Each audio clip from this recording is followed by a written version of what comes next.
Kalingap TV shout out. Oh, nandito si Kalingap TV. Carla may hindi inasahan. At pagpantang Thailand ng Team Kalingap may good news.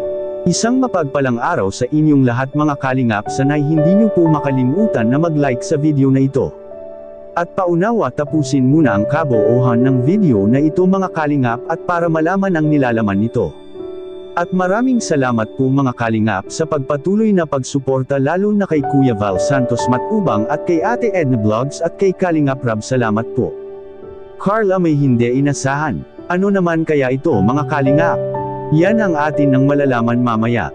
Pero bago yun ay pag-usapan muna natin mga Kalingap ang patungkol sa jump car at ang mga magaganap na lakad ngayon ng Team Kalingap papuntang Thailand mga Kalingap.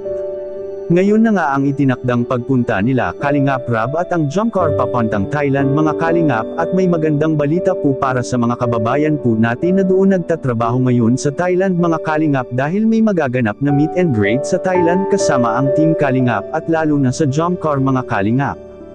Maalala natin noong bakasyon ng Team Kalingap sa Hong Kong, Macau mga Kalingap, ay hinahanap talaga si Carla sa mga taga-supporters doon ng jump car.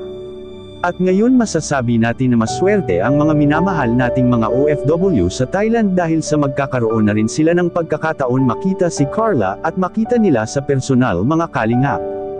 Ito na ang magandang opportunity ng mga taga-subaybay sa jump car na nasa Thailand nagtatrabaho dahil maari na nilang makikita si Carla sa meet and greet doon sa Thailand at pati na rin sila Kalingap Rab at Kuya Val at sa mga piling mga K-boys na makakasama. Magiging memorable ito para sa tambalan ng jump car mga Kalingap, at bakit? Dahil si Kuya Jomar at Carla ay magkakaroon ng isang serye na doon mismo shoot sa Thailand mga Kalingap, at ito ay bilang pasasalamat nila sa kanilang anniversary na umaabot ang jump car sa 1 taon na ang kanilang tambalang dalawa mga Kalingap. Bihira lang naaabot ang tambalan ng 1 taon mga Kalingap, kaya marapat lang na i-celebrate ito at bilang pasasalamat na rin para sa mga taga-suporta at nagsusubaybay sa serye ng jump car.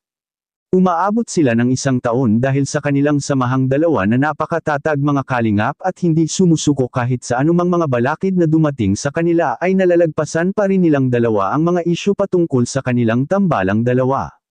Maalala natin na muntik na rin silang magkahiwalay dahil sa nakaraang nangyari patungkol sa panliligaw ni Papa Joms kay Carla na naging sanhi ito sa pagbusted, at nadismaya rin ang ilang mga nagsusubaybay sa jump car dahil gusto rin nila noon na sana ay masagot si Kuya Jomar ni Carla mga Kalingap. At bagay na hindi naman natin ipagpilitan dahil si Carla pa rin ang nakakaalam ng lahat at kung ano talaga ang kanilang samahang dalawa. At aminado naman si Kuya Jomar na nagkakamalian niya ito sa kanyang ginawang hakbang para kay Carla dahil sa panahon na iyon ay may iba pang problema si Carla patungkol sa kanyang pag-aaral. Kaya masasabi natin na wrong timing talaga si Kuya Jomar noon sa kanyang panliligaw ni Carla mga Kalingap, at naipagsabi nga natin na sasagutin rin yan si Kuya Jomar ni Carla kung magiging okay na ang lahat at makapag-adjust na si Carla sa kanyang pag-aaral. At kamakailan nga lang inaamin ni Carla mismo mga Kalingap na ang samahan nila ngayon ni Kuya Jomar ay iba na kaysa noon mga Kalingap, at naramdaman na nga natin na hindi na malabong mangyayari ang gustong makamit ni Kuya Jomar na ang maging girlfriend niya si Carla balang araw.